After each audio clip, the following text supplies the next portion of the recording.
A famous judge known for his rigidity and bias harshly punished a black man simply for being late. When the man's identity was revealed, the judge couldn't hide his shock and confusion.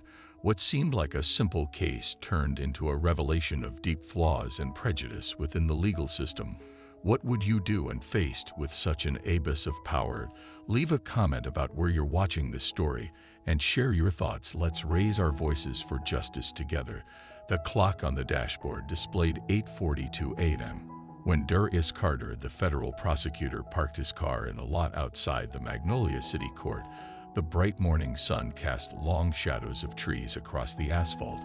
But Darius couldn't relax. He hated being late, something his job based on discipline and preparation. Rarely loud today, nothing was going according to plan. The issue at hand seemed simple: an objection to a real estate tax error involving the house his grandmother had left him. However, that house was more than just property. It was the heart of his childhood, where he learned right from wrong under the strict yet loving guidance of his grandmother. It had once been the site of community meetings she organized to fight social injustice in the neighborhood. For Darius, protecting this house was not just a legal obligation, but also a way of honoring his grandmother's legacy. Darius looked every bit the experienced prosecutor he was, but this morning nothing was going smoothly. An urgent call from his team about a human trafficking case had delayed him. He couldn't ignore the pressing matter, needing to review important documents before into Magnolia Court, cutting his travel time dangerously close. As he stepped up the courthouse stairs, his phone buzzed in his pocket. A message from a colleague appeared on the screen. "Be careful with Judge Irving Merrow. He's known for being tough, especially against black people." Darius sighed, slipping the phone into his briefcase. He wasn't too worried. Truth had always been his greatest weapon, and he came fully prepared. But the warning lingered in his mind, making the morning air feel heavier. He entered the cool hallway of Magnolia Court. Unlike the federal courts he was used to, this one had an old, somewhat dreary feel. The pale yellow walls, worn-out chairs, and the lingering smell of old paper and leftover coffee highlighted the fatigue of a place dealing with everyday minor cases. Darius checked the time, 8:05 a.m. He had 10 minutes to find his courtroom. His grandmother's house was waiting for him to protect it, but the challenges ahead might be much greater than he had anticipated. Darius stepped into courtroom 204, the old wooden door creaking softly as he pushed it open. The room's atmosphere made the passage of time feel almost tangible.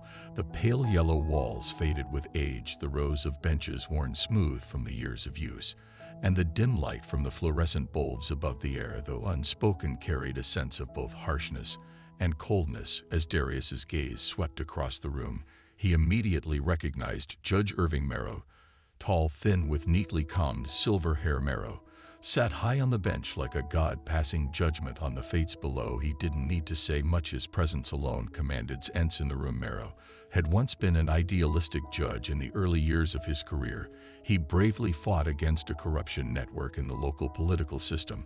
However, his efforts not only failed, but also made him a target of attacks, isolating him from colleagues and the powerful elites. Those years wore down his belief in justice.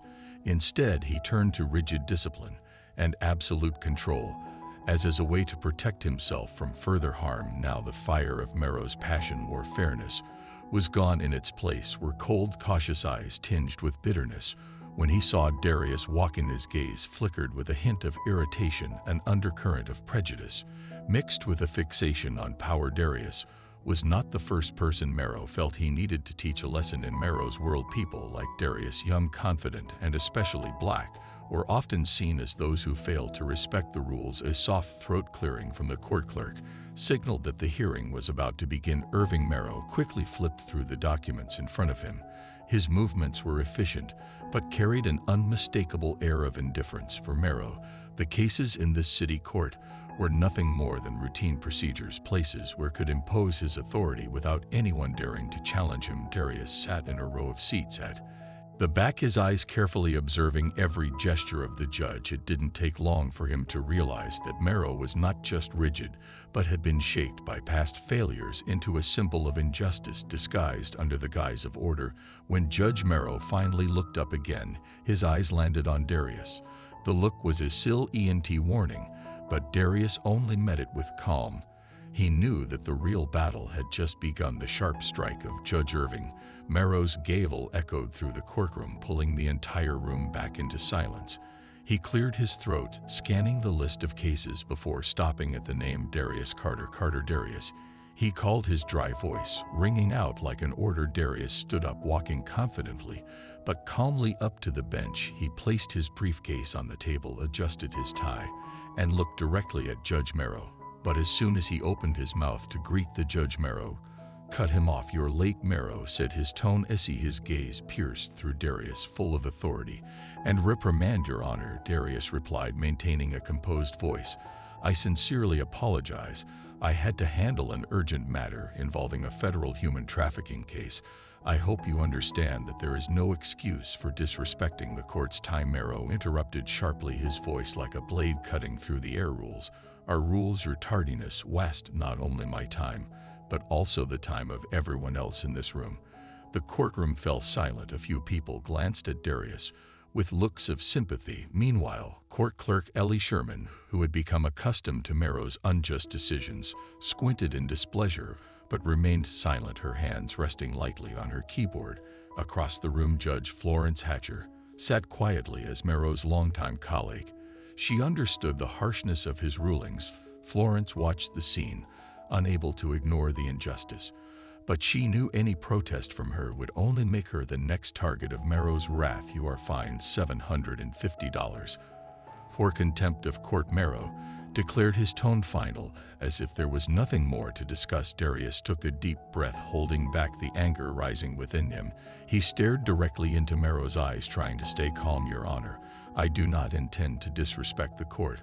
I just wish to explain my circumstances. No excuses are accepted here. Carter rules are rules. Learn to follow them, or leave this profession." Merrow's words carried a veiled insult, as though deliberately aiming to attack Darius's self-respect. The excessive fine and Merrow's harsh words made the atmosphere in the room stifling. A few people lowered their heads, avoiding looking at Darius, while others, like Court Clerk Ellie Sherman, could only remain silent in the face of their helplessness. As Darius returned to his seat, he overheard some murmurs from the gallery. An elderly man whispered to his companion, "He never punishes white people like this. It's so unfair." But those words were quickly swallowed by silence as Merrow's gaze swept across the room. Meanwhile, Judge Florence Hatcher remained motionless, her eyes cast downward, as if trying to avoid confronting what had just transpired. But deep inside, she couldn't deny that what had just happened only further highlighted Merrow's bias, a truth she had witnessed too many times, but had never dared to speak out against. Darius opened his briefcase, pretending to focus on his notes. But in his mind, a different plan began to form. This was no longer just about him. It was about an entire system that had long enabled people like Irving Merrow. This battle was far from over. Darius sat down, trying to steady his breath. After the tense confrontation with Judge Merrow, he opened his briefcase, pretending to skim through documents related to the tax case. But his mind kept drifting back to how Merrow had treated him. The sense of injustice still lingered, but Darius didn't let his emotions overpower his rationality. He began to observe the proceedings in the courtroom more closely. Soon after, a white man entered the room, clearly in a hurry. It was evident that he was just as late as Darius, if not later. Yet there was no reprimand from Judge Merrow. Instead, Merrow simply nodded and allowed him to present his case. Immediately, Darius furrowed his brow, his eyes narrowing as they fixed on Merrow, who flipped through papers indifferently. Next, a young woman dressed in casual clothing entered, clearly unfamiliar with the courtroom atmosphere. She too was late and apologized, flustered. Before sitting down, Merrow gave her a dismissive glance and simply reminded her, "Be mindful of the time next time," before moving on to the next case without another word. Darius could feel the discrepancy in the way people were treated. This was no coincidence. It was part of a pattern he had heard about, but had been charged with a minor traffic violation. In the courtroom, Merrow not only fined Michael double the usual amount, but also publicly mocked his job, saying people like you need to learn to respect the rules. At the time, Darius had only been able to comfort his friend, but that story had always stayed with him. Now, sitting in this courtroom, everything was clearer than ever. This was not just an isolated incident of injustice. It was a systemic issue perpetuated by the power of people like Mero. Darius glanced briefly at Judge Florence Hatcher, who sat in the corner of the room. She remained silent, her eyes focused on the papers in front of her. But Darius couldn't help but notice the look of unease in her manner. Perhaps she saw what he saw, but for some reason she chose to remain silent. Darius gripped his pen tightly, hurriedly jotting down his observations.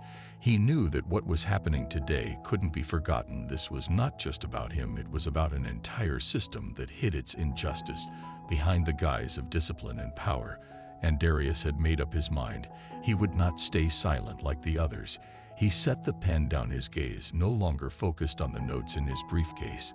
The observations he had made had only strengthened his resolve. The silence of the courtroom, the rustling of papers, and the cold fluorescent lighting only added to the heavy atmosphere. It was time for him to act. As the court moved on to the next case, Darius stood up and walked to the podium again, his eyes locked onto Judge Irving Mero, who was flipping through his case files without looking up. Your Honor, Darius began, his voice calm yet full of weight.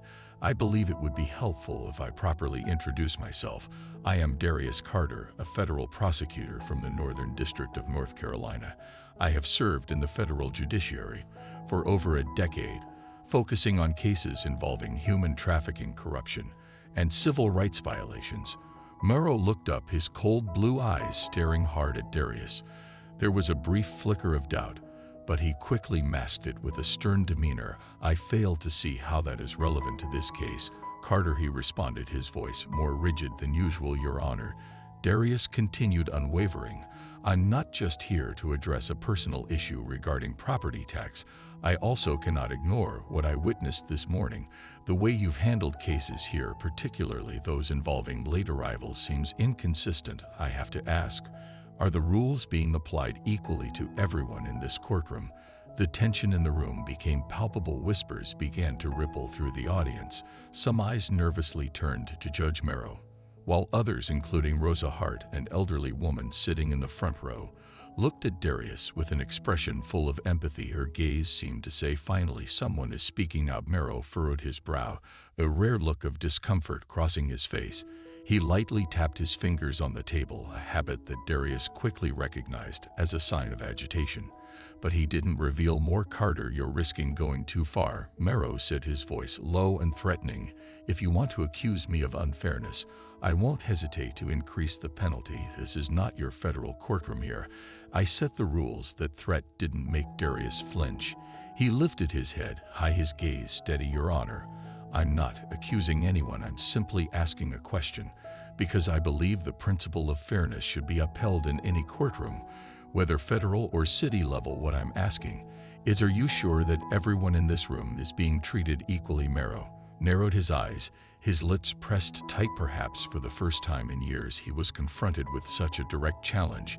He opened his mouth to speak, but just then Rosa Hart softly cleared her throat. Every eye in the room turned toward her, but she sat still, her eyes filled with meaning as they locked on to Darius, offering silent support. Enough, Mero finally interjected, striking his gavel hard against the bench. I will not allow this courtroom to turn into a personal platform. Return to your seat, Carter. We are continuing with the proceedings.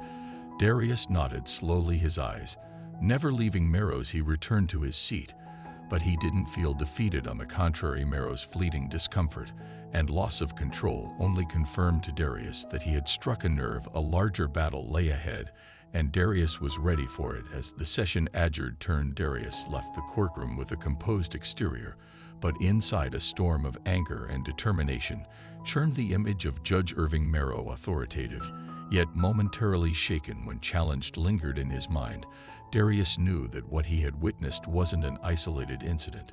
It was indicative of a deeper systemic issue that needed uncovering. Back in his office at the federal courthouse, Darius began drafting a report to the prosecutor's office and judicial oversight organizations. He detailed the events of the morning meticulously, noting each act of injustice. He had observed in the courtroom, however, to spark an official investigation.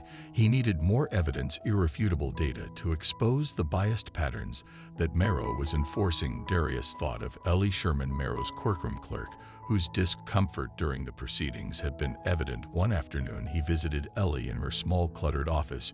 She sat behind an old wooden desk typing on her keyboard, but stopped when she saw Darius enter. Her cautious eyes met his. "Mr. Carter," Ellie said, her voice quiet but steady. "What can I do for you, Ellie?" Darius began, his tone gentle but firm.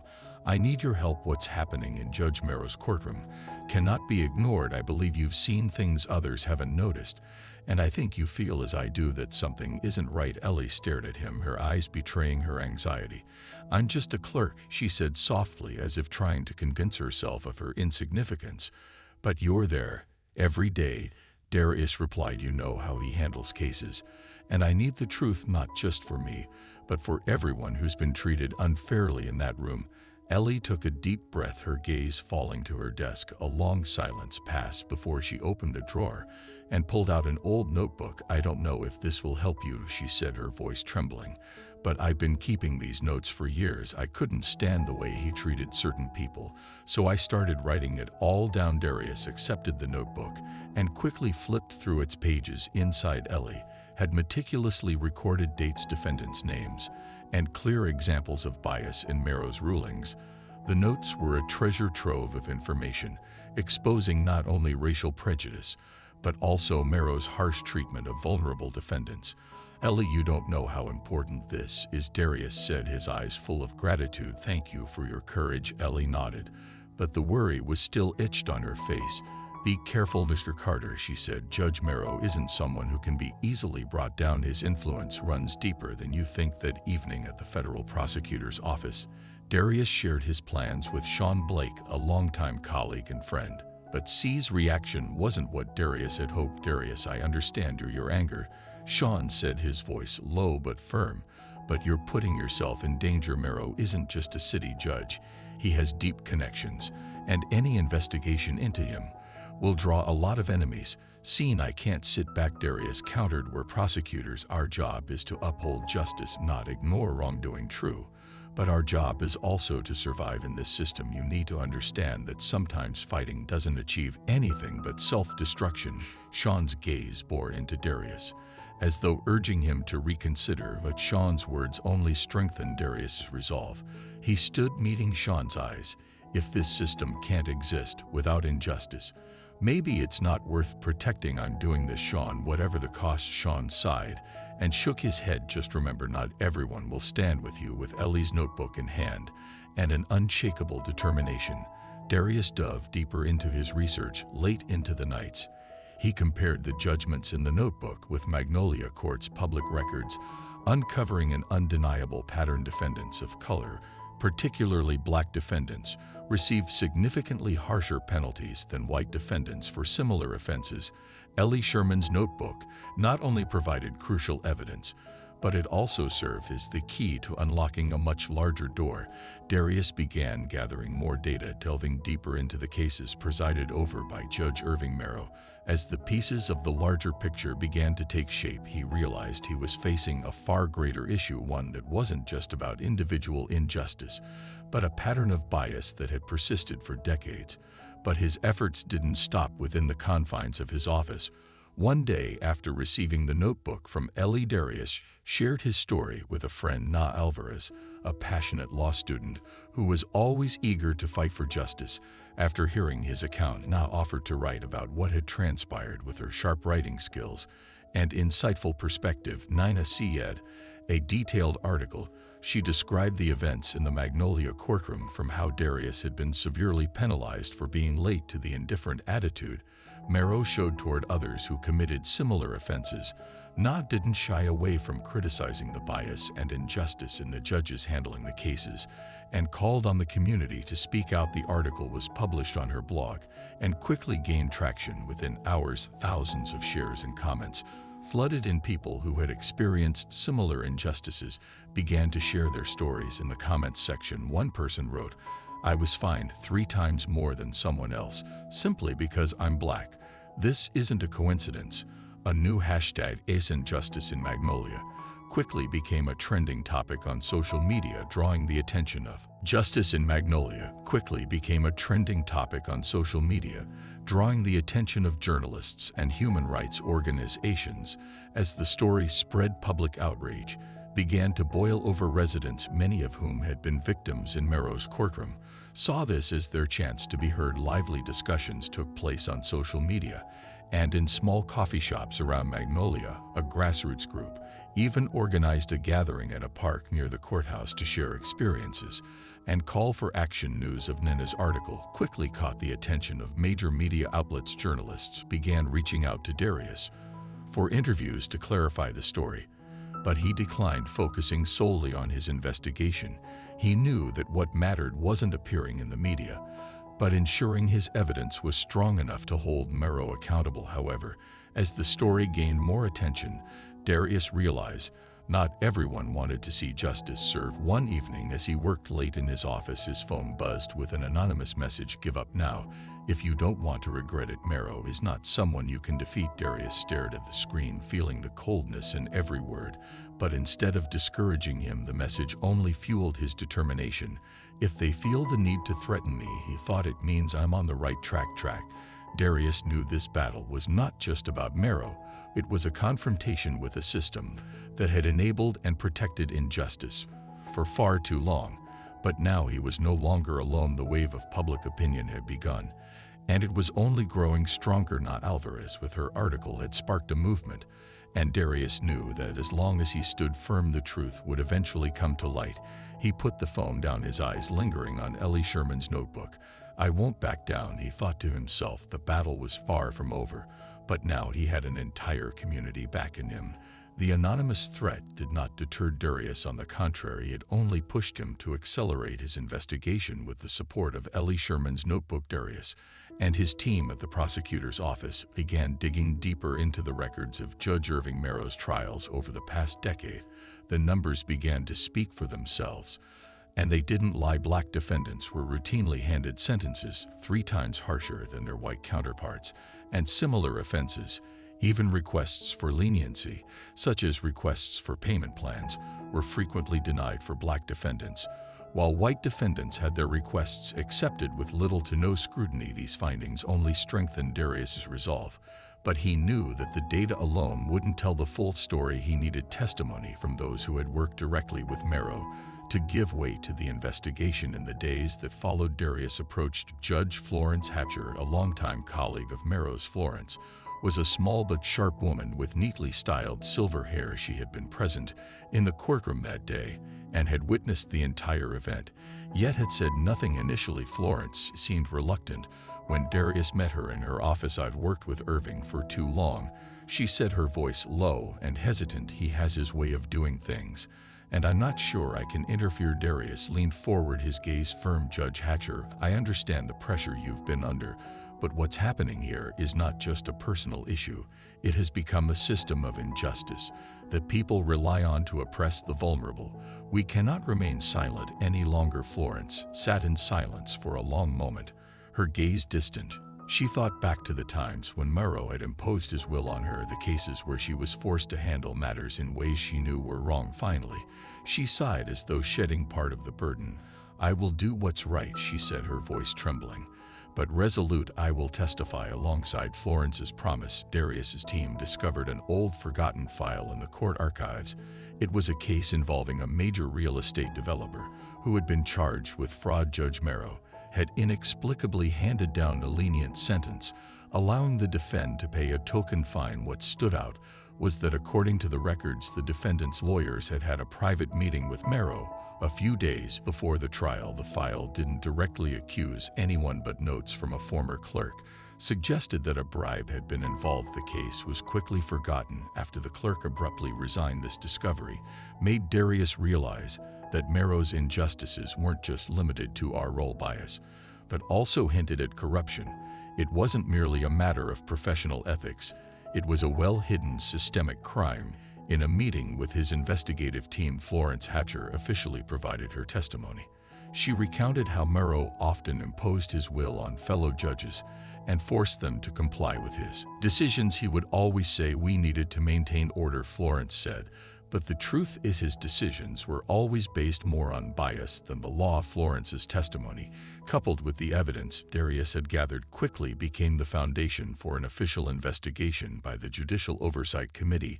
Darius knew this was just the beginning, but for the first time he felt that the truth was on his side. News of the investigation quickly spread through the Magnolia legal community. Mero still maintained his outward calm, but signs of tension began to show in court.